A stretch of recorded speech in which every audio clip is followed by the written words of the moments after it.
Alkisah,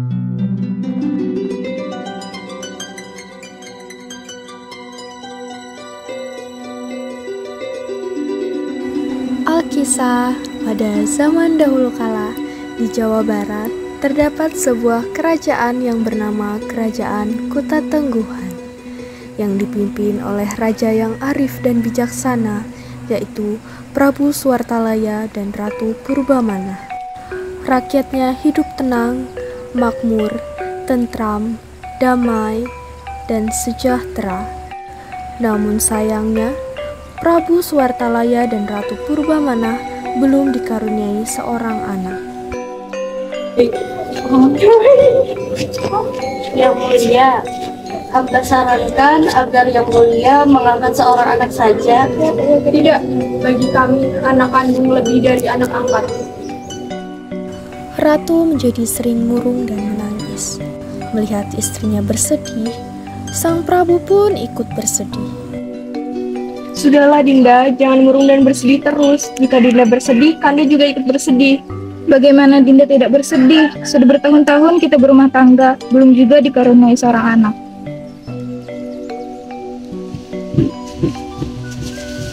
Dinda, supaya Ratu tidak bersedih terus, bagaimana mengangkat seorang anak saja? Barangkali dapat mengurangi kesedihan Ratu. Tidak, aku tidak ingin mempunyai anak angkat.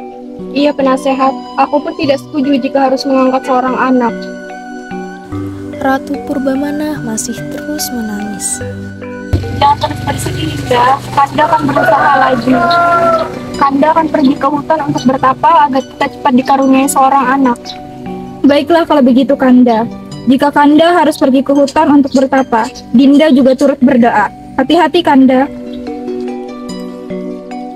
Pergilah Prabu ke hutan untuk bertapa. Di hutan, sang Prabu terus berdoa agar dikaruniai seorang anak.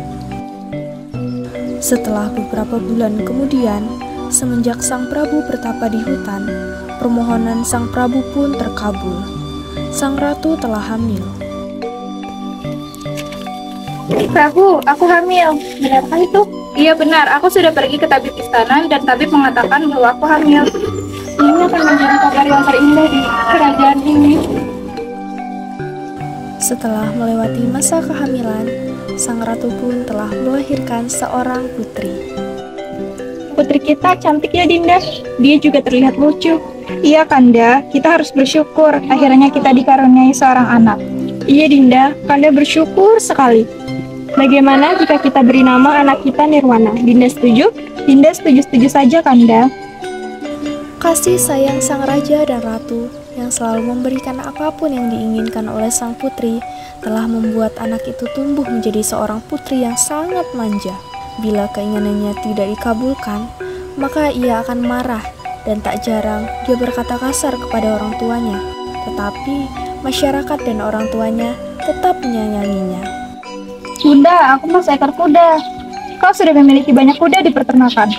Tidak, aku tidak mau kuda yang ada di peternakan. Aku mau kuda yang berwarna putih dengan bulu yang indah.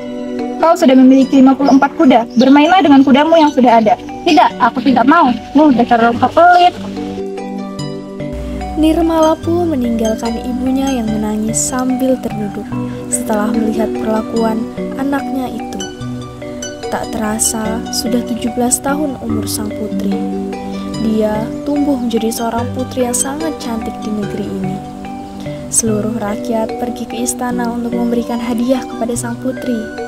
Hadiah itu begitu banyak dan dikumpulkan di dalam istana.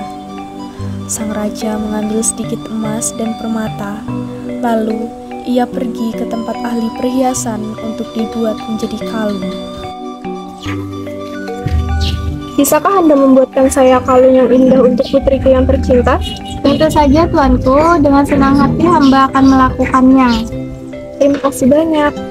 Silakan tuanku menunggu sebentar, kalung pesanan tuan akan hamba buat. Ahli perhiasan itu lalu bekerja sebaik mungkin dengan sepenuh hati. Ia ingin menciptakan kalung yang paling indah di dunia karena ia sangat menyayangi putri raja. Setelah beberapa saat menunggu, akhirnya kalung itu pun selesai dibuat dengan sangat indah. Wah, ini adalah kalung terindah yang pernah saya lihat. Kau membuat ini dengan sangat baik. Terima kasih tuanku, untuk sang putri hamba akan melakukan yang terbaik. Raja pun kembali ke istana dan menyimpan kalung yang sangat indah itu untuk diberikan kepada putri tercintanya saat dia ulang tahun esok. Hari ulang tahun pun tiba. Penduduk negeri berkumpul di alun-alun istana.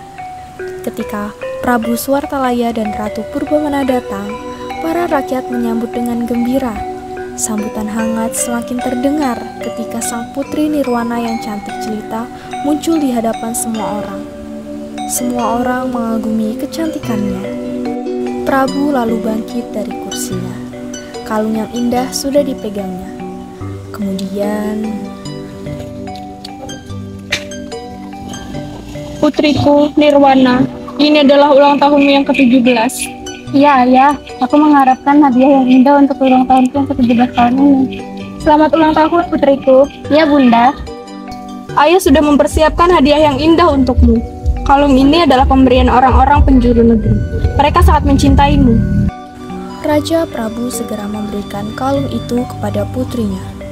Sang putri menerima kalung itu. Lalu ia melihat kalung itu sekilas. Kemudian, Kalung apa ini? Aku tidak mau memakainya. sang putri melempar kalung itu. Kalung indah itu pun rusak. Emas dan permatanya tersebar di lantai. Seluruh rakyat yang hadir terkejut. Ratu Purbamana menangis melihat perilaku putrinya. Para rakyat juga ikut menangis melihat Ratu Purbamana menangis. Akhirnya semua orang pun meneteskan air mata. Tiba-tiba muncul mata air dari halaman istana. Airnya keluar sangat deras dan semakin lama semakin banyak. Para rakyat berhamburan sambil berteriak menyalahkan sang putri yang menjadi penyebab itu semua.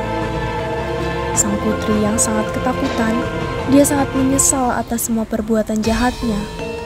Tapi genangan itu telah menjadi sebuah danau yang sangat besar dan menenggelamkan seluruh istana. Oleh masyarakat sekitar, danau itu disebut sebagai Telaga Warna. Danau itu berada di daerah puncak. Di pagi hari, kita bisa melihat danau itu penuh warna yang sangat indah dan mengagumkan. Warna itu berasal dari bayangan hutan, tanaman, bunga-bunga, dan langit di sekitar telaga. Namun, orang mengatakan warna-warna itu berasal dari kalung putri yang tersebar di dasar telaga.